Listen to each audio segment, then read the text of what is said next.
presenta Clínica Hackter. Hola, ¿cómo están? Es un gusto y un placer estar nuevamente con ustedes. Vamos a hablar sobre el dolor ciático, también conocido como ciática.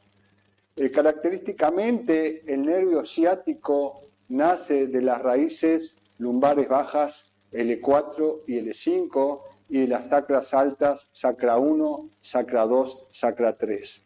Tanto a la derecha pasa eso de la columna como a la izquierda pasa eso de la columna. O sea, de 5 raíces raquídeas de la parte baja de la columna, por así decirlo, nace el nervio ciático. Esas 5 raíces en la profundidad de la nalga forman un grueso cordón nervioso del tamaño muchas veces el pulgar de una persona más o menos, o sea que es un nervio muy grande, muy potente, e incluso el ciático es el nervio más largo del organismo. Entonces, en la parte profunda de la nalga, esas raíces se unen para formar un solo cordón nervioso. Ese cordón nervioso recorre la parte profunda del muslo y más o menos a la altura de la rodilla se va a dividir básicamente en 2 ramas. Una rama externa, que se llama el nervio peroneo, que inerva la parte externa, digamos, de la pierna por debajo de la rodilla, hasta más o menos el tobillo, y una parte que sigue directamente hacia abajo, que es el nervio tibial, que se llega prácticamente hasta el talón, incluso hasta el pie y hasta los dedos del pie. O sea, en función de esto podemos decir que muy básicamente que el nervio ciático nace de la raíz L4, L5, lumbar 4, lumbar 5, la parte baja de la columna, y sacra 1, sacra 2 y sacra 3, digamos la parte alta del sacro. Esas 5 raíces, por supuesto, tanto a derecha como a izquierda, se unen en la profundidad de la nalga para formar un grueso cordón nervioso que a la altura de la rodilla se divide en una rama externa y una rama descendente. Eso básicamente, y tal cual lo estamos viendo en el dibujo, es lo que está conformado el nervio ciático. Entonces, cuando por determinadas circunstancias pasa algo en la parte baja de la columna, y estoy pensando fundamentalmente, aunque no exclusivamente, y atándolo a las últimas charlas, por ejemplo, las protrusiones o las hernias discales, que son una causa frecuente de producción del dolor ciático, no es la única, por supuesto, pero hace poco hablábamos de eso, así lo tenemos más o menos fresco,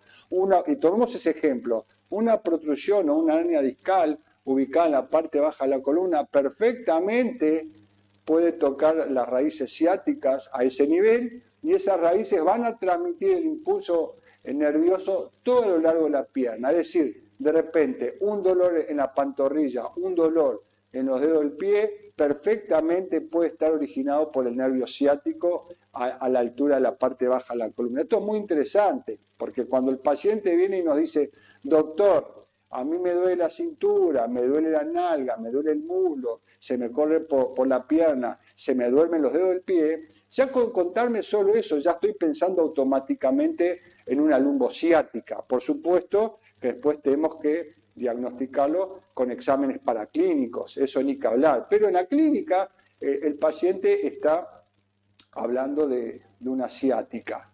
Y no, las primeras cosas, y no exclusivamente las únicas, que a uno se le ocurre con mucha frecuencia, es lo que veníamos hablando de las discopatías, tanto las protrusiones como las hernias de disco. Ahora, cuando el paciente me relata eso tan claro, no hay muchas dudas, más allá que uno tenga que corroborar. Ahora, cuando el paciente viene y me dice, doctor, me duele, por ejemplo, en la parte externa de la pierna, pero el muslo no le duele la nada, no es la cintura, ya es mucho más difícil hacer diagnóstico de lumbociática por ese dolor solamente en la parte externa de la pierna, que podría perfectamente corresponder al nervio peroneo, pero de ninguna manera puedo hacer un diagnóstico clínico de ciática solamente por ese dolor. Ya, por supuesto, tengo que investigarlo y sí o sí tengo que ir a los exámenes paraclínicos para hacer el diagnóstico. O viene y me dice, doctor, a mí me duele solamente el muslo.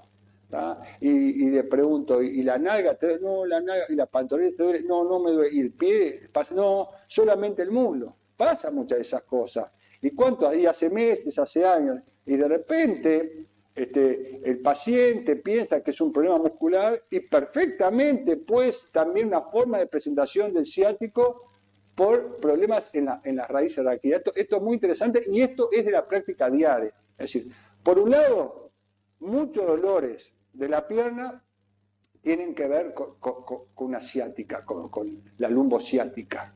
Pero muchos dolores de la pierna no tienen que ver con eso. Entonces hay que tener mucho cuidado en apresurarnos a un diagnóstico de lumbociática o, por contrapartida, ni pensar cuando viene, por ejemplo, solamente con un dolor parcial en la pantorrilla. No, eso no debe ser una ciática. Ni descartarlo, ni certificarlo solamente por dolores parciales. Esto es muy importante y esto es la práctica diaria. Perfectamente, muchos pacientes vienen y dicen, doctor, yo tengo un dolor muscular acá en el muslo y en la pantorrilla, en la rodilla, y es muscular, y de repente no se le ocurrió que puede ser perfectamente de las raíces radiculares de la parte baja de la columna, que son las que conforman, como decimos, el nervio ciático. El nervio ciático da para mucho hablar, muchísima gente está sufriendo, o por ejemplo, el caso concreto, me duele la nalga, y le duele la nalga, y me dice, te duele la cadera, y pensamos que es la cadera, que es la coxofemoral, y no, es un dolor que puede ser, como digo, otra forma de presentación del ciático, solo dolor en la nalga. O sea, el ciático puede ser solo en la nalga, solo en el muslo, solo en la pierna, solo en el pie, o te puedes tener la presentación clásica, columna, nalga, muslo, pierna y adormecimiento de los dedos del pie. Puede ser a un lado, pero también puede ser muchas veces bilateral. Entonces, en estos casos, cuando se hace el diagnóstico de ciática certificado por la paraclínica, el tratamiento está en la columna, en la parte baja de la columna y no en la pierna. Seguimos la próxima con el gusto de siempre.